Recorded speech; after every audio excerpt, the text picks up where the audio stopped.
देश के सभी सम्मानित किसानों, आज के इस व्याख्यान में मैं खेती और किसानों के बारे में जो स्थिति है भारत की, उसके बारे में कुछ कहूंगा।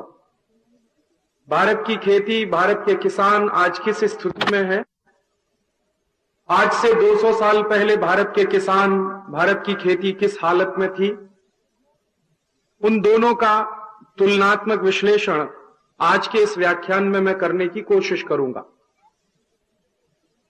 और यह तुलनात्मक विश्लेषण इस दृष्टि से होगा कि अगर 200 साल पहले खेती और किसानी की स्थिति बहुत अच्छी थी, तो आज उसकी समस्या क्या हो गई और उसको फिर सुधारने के लिए कौन सा रास्ता हो सकता है, वो रास्ता हम सारे देश के लोगों को ढूंढना होगा। उस दृष्टि से आज के इस व्याख्यान में खेती और किसानों के विषय को मैंने शामिल करने की कोशिश की है। आप सब जानते हैं कि भारत में खेती और कृषि कर्म बहुत ही उच्च दर्जे का व्यवसाय माना गया है और भारतीय समाज में कृषि कर्म और किसानों के लिए खेती करना यह बहुत केंद्र बिंदु रहा है। ऐसा कहा जाए कि भारतीय समाज कृषि आधारित अर्थव्यवस्था पर टिका हुआ है, तो यह ठीक ही है। और जो समाज कृषि आधारित अर्थव्यवस्था पर टिका होता है, उस समाज की अपनी कुछ खास तरह की प्राथमिकताएं होती हैं, खास तरह की जरूरतें होती हैं। भारत का समाज पिछले हजारों साल से कृषि कर्म को पूरे केंद्र में मानकर चलता रहा है, तो इसलिए भारत का समाज कुछ विशिष्ट तरह का समाज है। और हमारे यहां कृषि की जो प्रधानता रही है, उसके पीछे एक तथ्य यह भी है कि भारतीय मौसम और जलवायु कृषि के काफी अनुकूल है, खेती के बहुत अनुकूल है। यहां जो मौसम है बहुत सातत्य वाला है। जैसे उदाहरण के लिए, आज सूरज निकला है तो कल भी निकलेगा, परसों भी निकलेगा, 3 महीने बाद भी निकलेगा, 3 साल बाद भी निकलेगा, 30 साल बाद भी निकलेगा, 300 साल बाद भी निकलेगा, 3000 साल भी हो जाएंगे तो भी निकलेगा। माने सूरज के निकलने में कहीं कोई कमी नहीं आने वाली भारतीय जलवायु में। लेकिन यूरोप में यह बात सच नहीं है। यूरोप में आज सूरज निकला है, कल नहीं भी निकलेगा। यूरोप में कल सूरज निकला है, हो सकता है 9 महीने तक लगातार सूरज नहीं निकलेगा, क्योंकि यूरोप के देशों में सामान्य रूप से साल में सिर्फ 3 महीने ही धूप निकलती, बाकी 9 महीने तो वहां धूप निकलती ही नहीं है, सूर्य के दर्शन ही नहीं होते। तो जितना सातत्य भारत की जलवायु में है, भारत के मौसम में है, उतना सातत्य यूरोप में नहीं है। उसी के साथ साथ भारत की जो भूमि है, भारत की जो मिट्टी है खेत की, वो बहुत नरम है।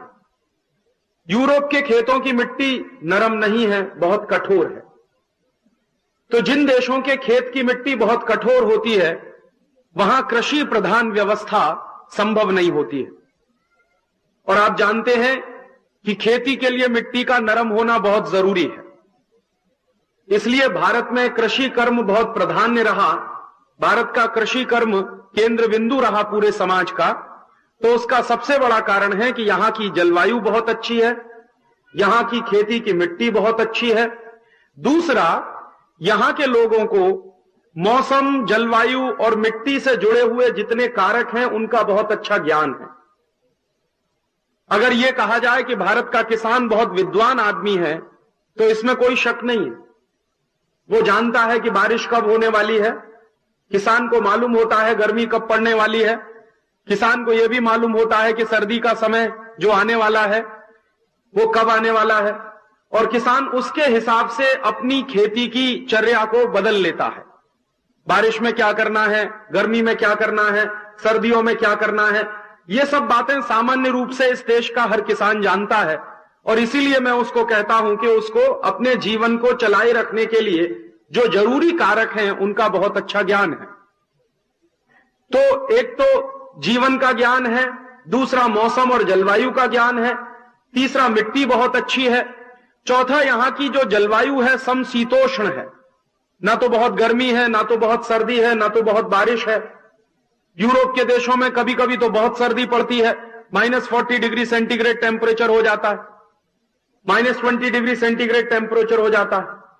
भारत में इस तरह से कभी टेम्परेचर बहुत नीचे भी नहीं जाता और कभी बहुत ऊपर भी नहीं जाता। तो भारत की जलवायु समशीतोष्ण है, जो खेती के लिए बहुत अच्छी मानी जाती है। और पानी की व्यवस्था इस देश में बहुत प्रचुरता में है। हजारों साल से इस देश में पानी की मात्रा काफी रही है। बारिश का होने वाला पानी, बारिश से मिलने वाला पानी, जमीन के अंदर मिलने वाला पानी और जमीन के ऊपर तालाबों के माध्यम से मिलने वाला पानी, इस सभी की प्रचुरता भारतीय समाज में काफी लंबे समय से रही है। इसलिए भारत की खेती बहुत उन्नत रही है और भारत का किसान भी बहुत उन्नत रहा है। तो भारत की खेती और भारत के किसान के उन्नत होने के पीछे जो सबसे प्रमुख कारणों में से एक कारण है, एक तो जलवायु की सातत्य, मौसम का सातत्य, मौसम का लगातार निरंतर रूप से प्रवाहित होना, पानी की उपलब्धता बहुत अच्छी मात्रा में होना और खेती की जमीन बहुत अच्छी नरम होना। ये तीन बड़े कारक हैं जिसके लिए भारतीय खेती और भारतीय कृषि कर्म बहुत उन्नत रहा है।